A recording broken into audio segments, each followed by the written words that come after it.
Assalamualaikum warahmatullahi wabarakatuh. Waalaikumsalam, Pak Uci. Sugeng siang, Pak Ferdi. Bagaimana kabarnya? Pripun, Pak? Selamat siang, alhamdulillah kabarnya baik-baik. Alhamdulillah, Pak Ferdi nggih. Hari ini kita akan mengadakan latihan coaching, Pak nggih, sesuai dengan penerapan modul 2.3. Namun sebelumnya perkenalan dulu, nama saya Uci Zahid. Berperan nanti saya sebagai pengamat atau observasi ya. Nah, sebagai coach dan nanti Pak Ferdi sebagai coach dan Pak Pur nanti sebagai coachingnya. Nah, pada proses coaching hari ini saya sebagai observer atau pengamat, ada beberapa poin yang akan saya amati seperti yang tercantum dalam rubrik penilaian. Di antaranya saya akan mengamati jalannya alur tirta ya. Apakah selama kegiatan nanti percakapannya itu sudah masuk ke dalam tahapan alur tirta atau belum. Untuk tahapan alur tirta itu menurut Pak Ferdi itu apa, Pak? Maksudnya enggak? Ya, jadi gini Pak Uci. Tahapan tirta itu meliputi yang pertama ada tujuan umum, Ya. yang kedua ada identifikasi, yang ketiga ada rencana aksi, dan yang terakhir ada tanggung jawab dari rencana tersebut. Terus tadi ada 4 nih. Ya, ada empat. Nah, mudah-mudahan semua tahapan alur tirta ini akan tampak pada proses coaching nanti.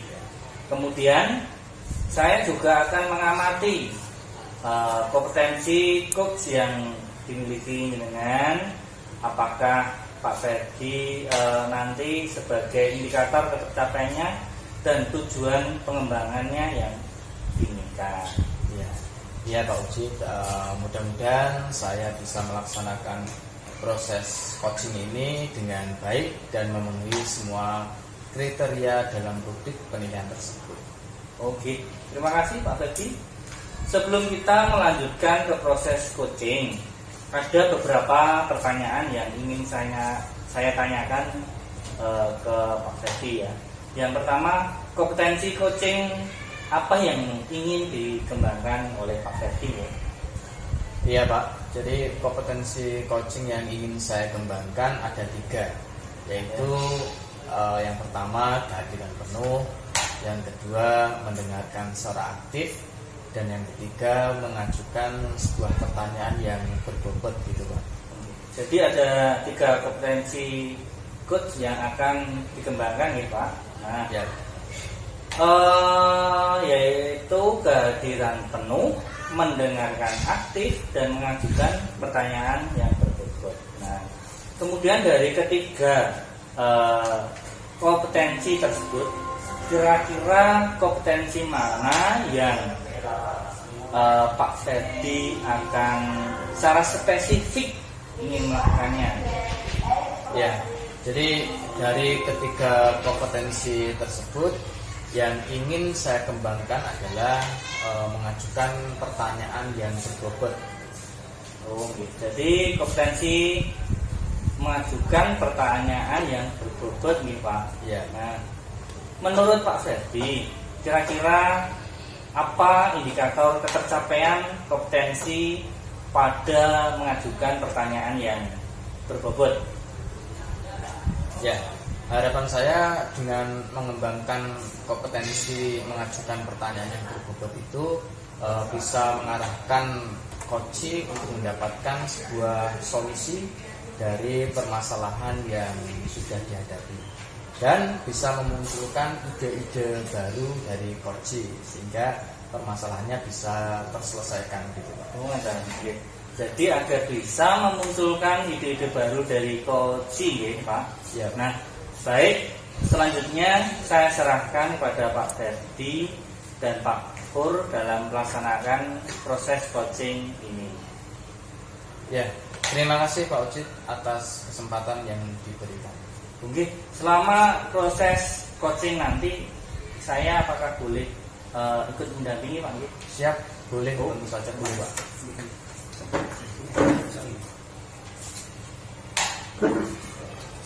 Selamat siang Pak Ferdi. Ya, selamat siang Pak Pur. Monggo. Selamat siang Pak Pur, monggo silakan.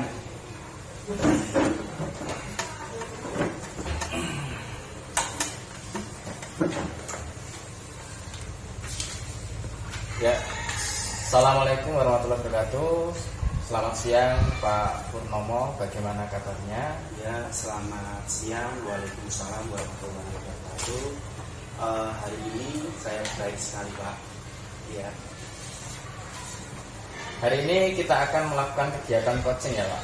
Jadi kira-kira untuk hari ini itu ada cerita apa ini Pak? Saya lihat kok Masih ada tahu saja. agak kurang bersemangat gitu. Iya Pak, ini loyo sekali.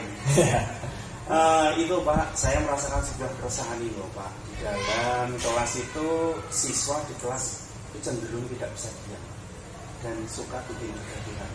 Terutama itu anak-anak yang pintar. Nah, ketika saya memberikan materi, semua itu antusias. Tapi saat penugasan, anak-anak yang pintar itu cepat selesai Pak. Kalau sudah selesai langsung bikin ulang. Nah, itu bikin bahkan mengganggu temannya yang lainnya Pak. Oh ya. Jadi dalam pembelajaran di kelas Pak Pur, ketika penugasan anak-anak yang pintar itu cepat selesai dan bikin ulah seperti membuat gaduh dan mengganggu temannya yang belum selesai gitu. Betul sekali. Nah, dari percakapan kita ini nanti apa yang menjadi harapan dari Pak Pur? Iya. Yang saya harapkan itu begini Pak. Dari coaching hari ini itu, saya menemukan sebuah solusi agar siswa saya itu kembali tenang Pak dan kondusif. Saya ingin kelas saya itu menyenangkan Pak dan tidak jadi kegaduhan lagi sehingga saya itu bisa mencapai tujuan dalam pembelajaran saya gitu Pak. Jadi begitu ya Pak Pur. Menurut Pak Pur itu kira-kira apa yang membuat siswa tersebut membuat gaduh dan mengganggu temannya sehingga kelas menjadi gaduh atau pada saat penugasan tersebut berlangsung di kelas? Oh iya, ini Pak, kemungkinan besar Pak, metode pembelajaran yang saya terapkan itu kurang cocok untuk anak-anak. Nah, karena sebagian besar itu memakai metode ceramah dan sentak saja. Ya. Nah, sesekali anak yang saya suruh maju ke depan berpresentasi itu anak-anak yang pandai akan terus maju Pak saat presentasi itu. Sementara anak yang kurang mampu tidak berani maju. Nah, sehingga saat penugasan anak yang pintar itu akan cepat selesai Pak.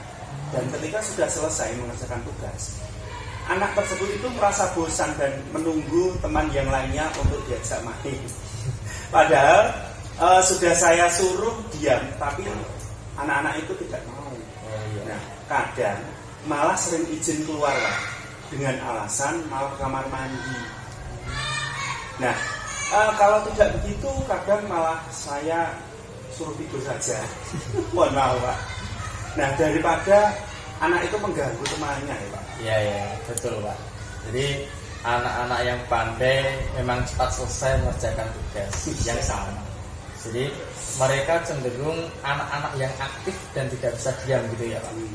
Sehingga ketika tidak ada tugas yang dikerjakan, dia akan mencari kegiatan lain seperti mungkin berulah, mengganggu teman, mengajak teman bermain, atau bahkan sering keluar kelas dengan alasan tertentu tadi ya. Nah, kalau seperti itu Pak, kira-kira apa yang bisa membuat siswa Pak Pur ini kembali fokus dan kondusif dalam pembelajarannya? Iya Pak ya. Menurut saya begini Pak, saya itu harus merubah metode pembelajaran saya dengan kegiatan berkelompok dan tim ahli. Begitu saya sehingga pada saat kelompok semua siswa itu aktif dan anak yang pintar tadi bisa berbagi dengan teman-teman yang lain.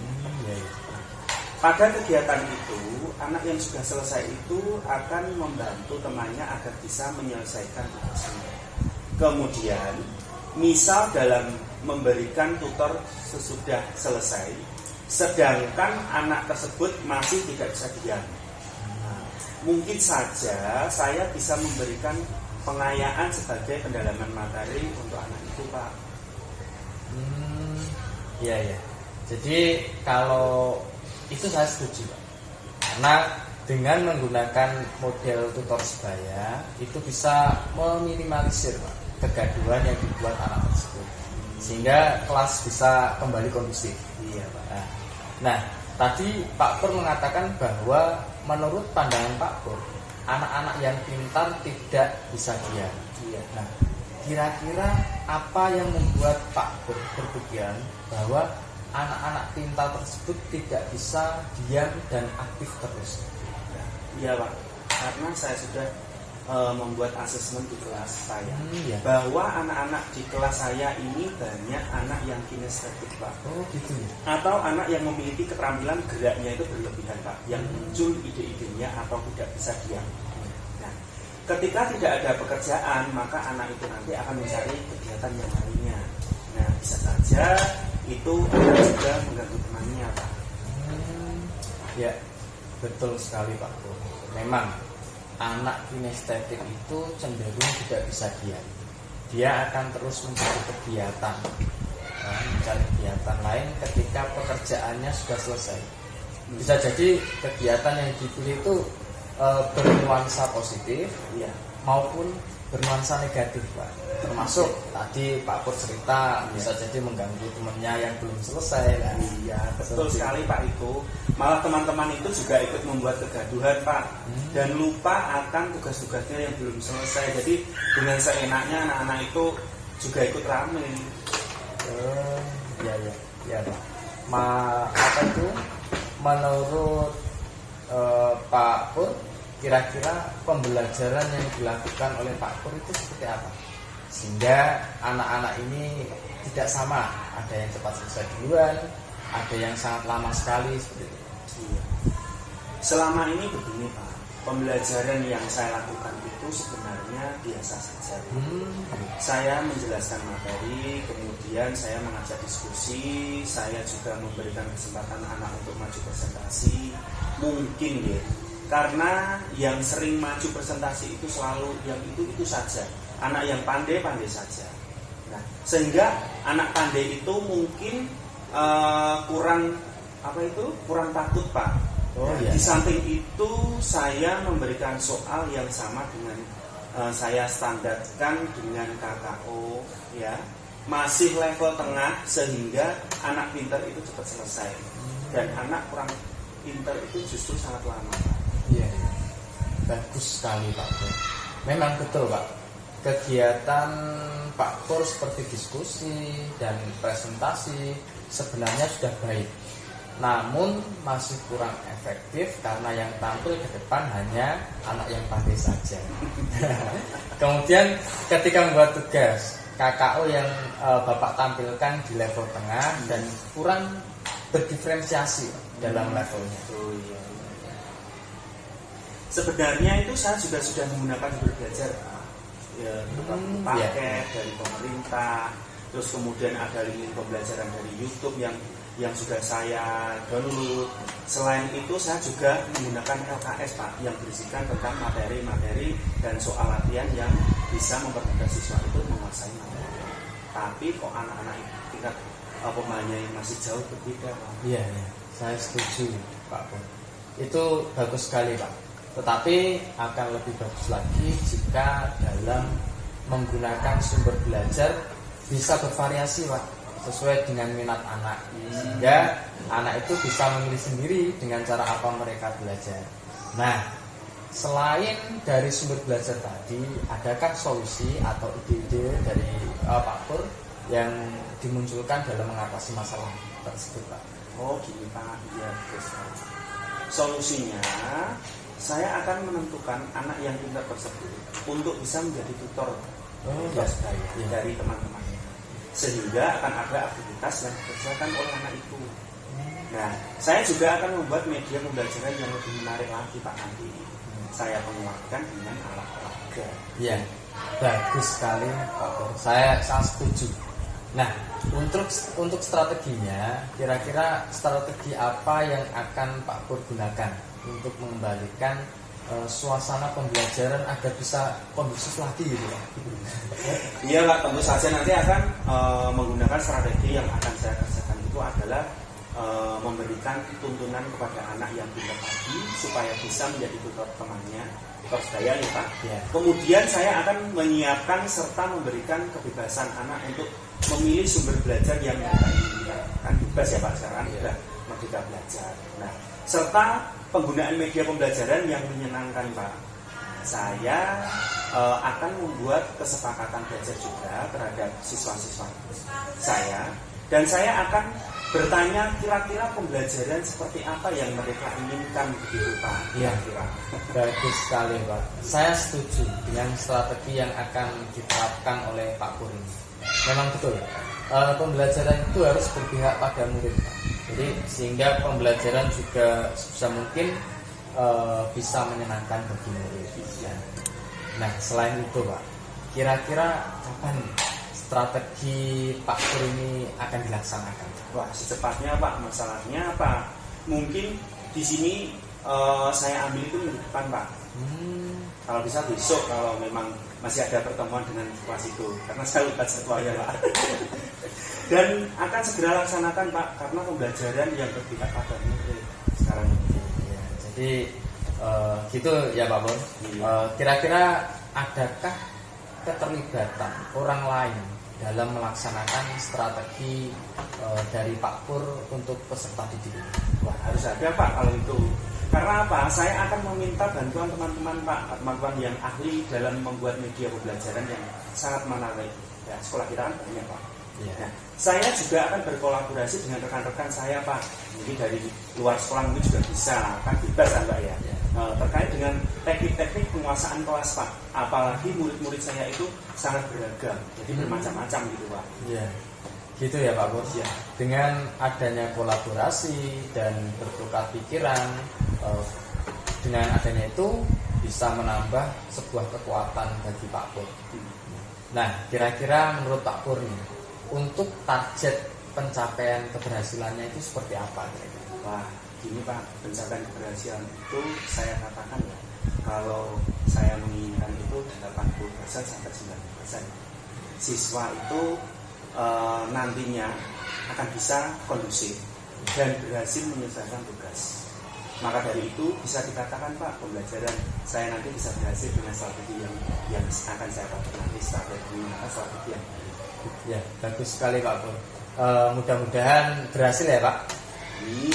Nah, sekarang apa yang menjadi komitmen dari Pak Pur ini terhadap rencana tersebut? Nah, ini yang saya rencanakan Pak. Saya berkomitmen akan belajar dengan metode pembelajaran yang efektif, menggunakan sumber belajar dan media sesuai minat siswa, dan juga akan membuat kesepakatan kelas mengenai pembelajaran yang menyenangkan lagi bagi siswa-siswa saya nantinya Pak. Baik Pak, saya sangat setuju dengan apa yang dilakukan Pak Pur dengan strategi-strategi tadi. Nah, kira-kira dukungan seperti apa yang Pak Pur butuhkan untuk melaksanakan komitmen tersebut? Nah, terima kasih banyak Pak. Dukungan yang saya butuhkan itu sangat banyak. Saya membutuhkan beberapa referensi, baik dari buku ataupun dari teman-teman tentang metode pembelajaran yang efektif. Saya akan juga butuh saran dari teman-teman tentang sumber media, karena media kan banyak sekali Pak. Nah, mungkin teman-teman itu punya banyak, kemudian berbagi dengan saya, itu malah benar sekali Mas. Senang sekali Pak saya. Nah, sehingga pembelajaran yang menarik terutama sesuai dengan perkembangan anak zaman sekarang Pak. Sekarang zamannya IT Pak ya. Nah, saya juga membutuhkan dukungan dari murid-murid tentunya. Kira-kira pembelajaran yang bagaimana yang mereka inginkan, gitu Pak. Iya, betul sekali Pak. Itu ide yang sangat bagus sekali. Ya. Terima kasih Pak Purnomo. Secara tidak disadari Pak Pur sudah mendapatkan solusi untuk permasalahannya. Alhamdulillah. Saya hanya mendoakan mudah-mudahan rencana Amin. aksi dari Pak Pur bisa berhasil dengan baik dan tercapai sesuai dengan harapan yang diinginkan. 1 minggu lagi Pak, saya tunggu hasil dari rencana aksinya dari Pak Pur. Semoga sukses. Sebetulnya saya itu tidak sabar Pak, tidak menunggu 1 minggu, mungkin besok itu insya Allah nanti kalau memang sudah Bapak akan saya panggil. Baik Pak, begini, terima kasih sudah membantu saya melakukan coaching pada kesempatan ini sehingga saya mendapatkan solusi yang sangat baik menurut saya ya Pak ya untuk mengatasi masalah saya. Ya, terima kasih Pak Pur. Saya kira cukup untuk coaching hari ini. Selanjutnya saya kembalikan kepada Pak Ucik selaku observer. Ya. Terima kasih sekali Pak Pur. Sama-sama Pak, saya yang terima kasih banyak. Mari Pak Ucik. Halo Pak Pur. Assalamualaikum. Oke. Terima kasih Pak Ferdi selaku coach tadi dan Pak Purnomo selaku coach. Luar biasa sekali percakapan coaching hari ini. Berdasarkan pengamatan saya, tadi Pak Ferdi sudah melaksanakan percakapan coaching sesuai dengan alur kita ya. Nah, mulai dari tujuan itu sudah terlihat dengan menanyakan harapan dari percakapan ini tadi ya. Kemudian identifikasinya juga sangat jelas dengan menanyakan beberapa pertanyaan-pertanyaan yang berbobot seperti yang diinginkan Pak Pur tadi. Ya, rencana aksi dan ide-ide baru juga muncul jelas-jelas dari percakapan tadi ya. Nah, yang akan atau metode pembelajaran dan serta media yang menarik serta membuat kesepakatan kelas tadi ya untuk pembelajaran yang menyenangkan siswa. Tanggung jawab juga sudah terlihat dengan mengungkapkan target dari rencana aksi tersebut. Kemudian ada beberapa pertanyaan yang akan saya tanyakan kepada Pak Ferdi. Nah, bagaimana perasaan Pak Ferdi setelah melakukan percakapan coaching tadi Pak? Ya, jadi perasaan saya itu merasa senang sekali ya. Jadi karena tanpa disadari dari Pak Pur itu ternyata menceritakan sebuah permasalahannya dari Pak Pur dan bisa mendapatkan solusinya dengan sendirinya. Oh, ngerti ya. Kemudian pada saat melakukan coaching tadi, untuk indikator ketercapaian pengembangan yang diinginkan, apakah sudah terlaksana nggih Pak Fer? Oh ya, iya Pak, sudah terlaksana. Tadi indikator yang saya inginkan adalah rencana aksi. Nah, pada saat percakapan coaching dengan Pak Pur tadi sudah memunculkan rencana aksinya untuk memperbaiki pembelajaran di kelasnya gitu Pak. Nah, di antaranya menggunakan metode pembelajaran tutor sebaya, membuat kesepakatan kelas, dan juga menentukan sumber dan media pembelajaran yang menarik serta merubah model pembelajaran menjadi pembelajaran yang menyenangkan bagi siswa gitu Pak. Baik Pak Ferdi, tadi di awal percakapan Pak Ferdi ingin secara spesifik mengembangkan kompetensi mengajukan pertanyaan yang berbobot dan itu sudah bisa Pak Ferdi lakukan secara percakapan coaching tadi. Kemudian kompetensi apa lagi yang ingin Pak Ferdi kembangkan berdasarkan hasil coaching yang dilakukan tadi? Ya. Baik Pak, untuk ke depan saya ingin mengembangkan kompetensi yang mendengarkan aktif Pak, agar dalam melakukan coaching saya bisa mendengarkan permasalahan yang disampaikan oleh coach dengan lebih baik, sehingga dalam hal identifikasi saya tidak salah tangkap karena saya bisa mendengarkan dengan aktif dan secara sadar diri berada di situ. Terima kasih Pak Ferdi. Mudah-mudahan apa yang ingin Pak Ferdi kembangkan bisa terlaksana dengan baik ya. Pak Ferdi dan Pak Pur dalam melakukan coaching tadi, saya akhiri observasi hari ini Pak Nggih. Nah, semoga dalam penerapan coaching depannya bisa lebih baik lagi. Ya. Gimana nggih? Siap. Mohon maaf Pak Ferdi. Hari ini saya ada kegiatan lagi. Monggo saya minta izin keluar dulu sebentar. Ya, siap. Terima kasih Pak Ucit. Ya, terima kasih sudah mendampingi saya dan Pak Pur tadi dalam melaksanakan coachingnya. Terima kasih. Nggih Pak Pur. Nggih Pak Ferdi. Assalamualaikum warahmatullahi wabarakatuh. Kami silakan.